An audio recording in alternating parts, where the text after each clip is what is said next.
Everyone, welcome back to my YouTube channel Santosh trick के number 1। तो I hope कि सभी अच्छे होंगे और मस्त होंगे, तो मस्त ही रहिए। लेकिन इस चैनल के माध्यम से क्लास 8 से लेकर 12 तक का मैथ से रिलेटेड वीडियो मिलने वाला है, इसलिए अगर चैनल पे नए हैं तो प्लीज चैनल को सब्सक्राइब कर लीजिए और बेल आइकन को प्रेस कर लीजिए ताकि हर एक वीडियो का नोटिफिकेशन आप तक पहुंचता रहे।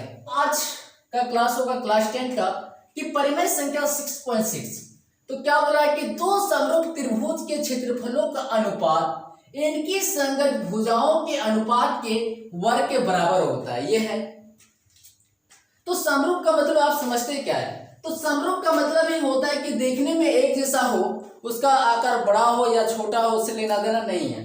अगर ये गोला इतना बड़ा है तो अगर ये गोला इतना बड़ा है तो देखने में एक जैसा है, इससे छोटा या बड़ा से हमको लेना देना नहीं है। इसी को हम क्या कहेंगे? समरूप कहेंगे। तो क्या बोला कि दो समरूप त्रिभुज, हमने एक जैसा दो समरूप त्रिभुज बना लिए, देखने में एक जैसा। अब बड़ा बनाइए छोटा बनाइए, कोई दिक्कत नहीं है। दो समरूप त्रिभुज के क्षेत्रफलों का अनुपात मतलब ये भुजा दोनों भुजाओं के अनुपात के वर्ग के बराबर होगा, ये हमको सिद्ध करना है। तो चलिए लिखते हैं हल। मान लेते हैं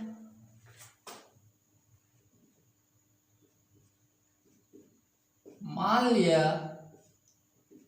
कि ए बी सी तथा पी क्यू आर दो समरूप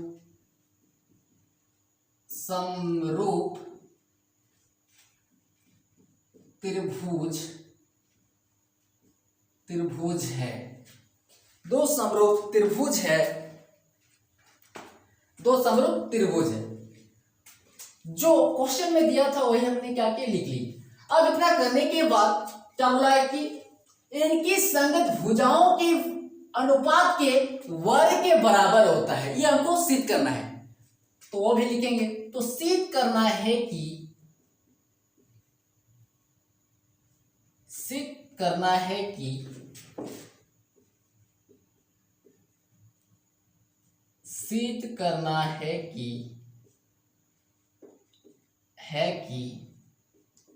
क्या है? एरिया ऑफ त्रिभुज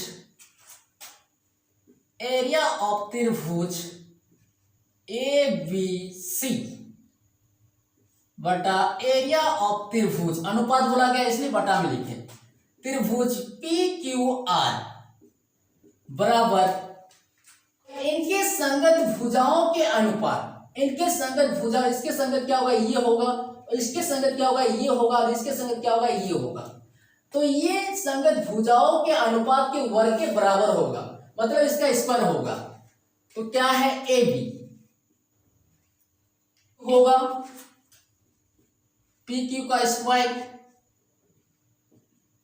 बराबर बीसी का अनुपात क्या होगा? क्यू आर होगा, बीसी बटा क्यू आर वर्ग। और एसी का, तो एसी बटा क्या होगा? पी आर होगा, पी आर वर्ग कर दिए। ये हमको सिद्ध करना है। अब इतना करने के बाद इसमें रचना भी करना पड़ेगा। तो लिखेंगे रचना।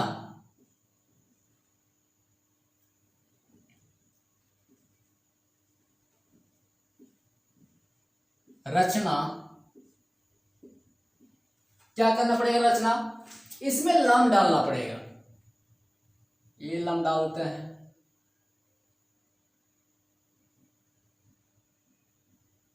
ये लंब डाल दिए। जब लंब डालेंगे तो यहाँ कितना डिग्री का कोण बनेगा? 90 डिग्री का कोण बनेगा। यहां पर भी इस त्रिभुज में भी लंब डाल देना है, लंब डाल दिए। ये भी कितना डिग्री कोण बनेगा? 90 डिग्री का। इसको मान लेते हैं m, इसको मान लेते हैं n, इसको मान लेते हैं n। कोई दिक्कत? अब इतना करने के बाद जो रचना हम किए उसी को लिखेंगे रचना में। तो रचना में हम क्या किए? ए एम लंब किसमें डाले हैं? बीसी पे। ए एम लंब बीसी तथा पी एन लम क्यू आर, ये कर दिए। अब इतना करने के बाद आप जानते हैं कि त्रिभुज का क्षेत्रफल क्या होता है, 1/2 गुना आधार गुना ऊंचाई, ये होता है। तो इसी फॉर्मूला का हम क्या करेंगे, यूज करेंगे यहां। तो सबसे पहले ये लिख लेंगे, थोड़ा शॉर्ट करेंगे हम, एरिया ऑफ त्रिभुज ए बी सी बटा एरिया ऑफ त्रिभुज पी क्यू आर, ये लिख लिए। अब इतना करने के बाद एरिया ऑफ त्रिभुज ए बी सी, तो एरिया ऑफ त्रिभुज क्या है, ए बी सी का क्षेत्रफल क्या होगा, तो क्या होता है 1/2, तो 1/2 लिखेंगे। आधार में क्या है, BC है, तो BC लिखेंगे। और ऊंचाई में क्या है, AM है, तो AM लिखेंगे बटा। अब उसी प्रकार एरिया ऑफ त्रिभुज PQR, तो एरिया ऑफ त्रिभुज PQR क्या है, PQR, इसका जो ऊंचाई है क्या है, PN है, और आधार जो है QR है। तो फॉर्मूला क्या बोला है, 1/2 गुना आधार गुना ऊंचाई, तो आधार क्या होगा, QR होगा। 1/2 गुना आधार क्या होगा, QR होगा, गुना ऊंचाई क्या होगा, PN होगा। क्या होगा, PN होगा, ऊंचाई PN, ये कर दिए। अब इतना करने के बाद ये 1/2 ये कट जाएगा, तो क्या बचेगा,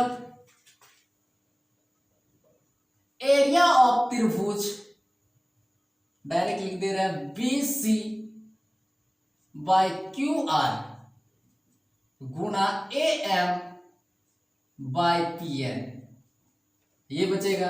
अब इतना करने के बाद त्रिभुज ABM त्रिभुज PQN में बढ़ जाना है।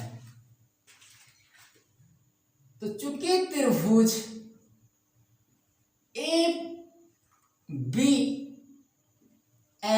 तथा त्रिभुज PQN में, ये कर दिए। तो ABM में क्या दिख रहा है, ABM PQN क्या दिख रहा है, कोण B बराबर कोण Q, तो लिखेंगे हम कोण B बराबर कोण Q, क्योंकि त्रिभुज ABC समरूप त्रिभुज PQR, ये हो गया, ये और ये हो गया। अब इतना करने के बाद AMB PNQ 90 डिग्री है, कोण AMB बराबर कोण PNQ 90 डिग्री है, तथा कोण BAM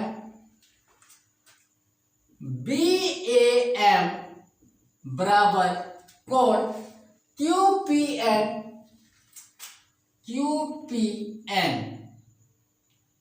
ये होगा शेष कोण, शेष कोण, ये कर दिए। अब इतना करने के बाद तो त्रिभुज ABM, तो इसको हम लिख सकते हैं कि भुजा बराबर भुजा, बिल्कुल लिख सकते हैं। इसलिए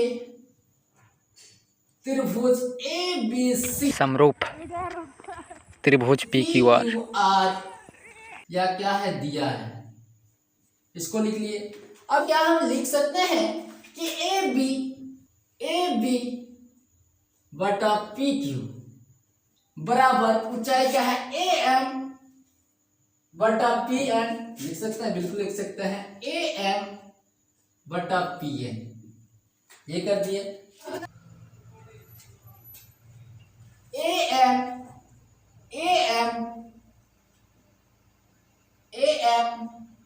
बटा PN बराबर लिख सकते हैं कि BC बटा QR, BC बटा Q1। ये कर दिए। अब इतना करने के बाद इसको मान लेते हैं समीकरण फर्स्ट। तो हम लिखेंगे कि समीकरण फर्स्ट से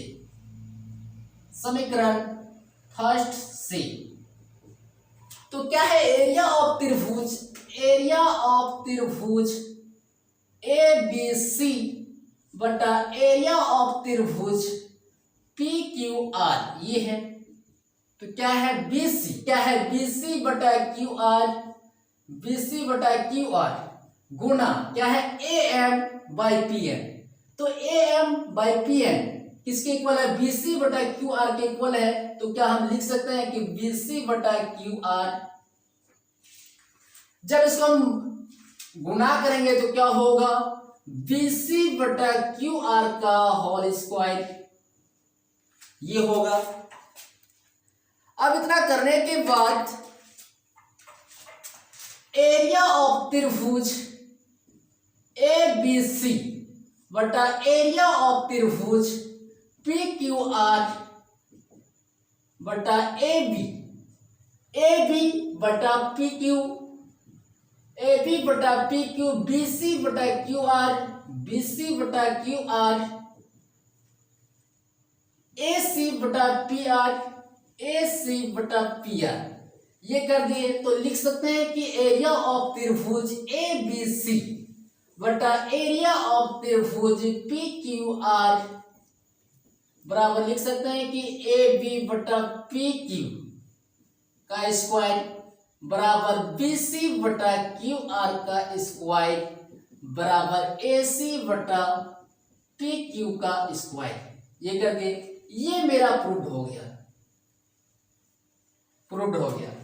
तो हमने एक चीज अगर स्क्वायर कर ली तो सभी क्या होगा, स्क्वायर ही होगा।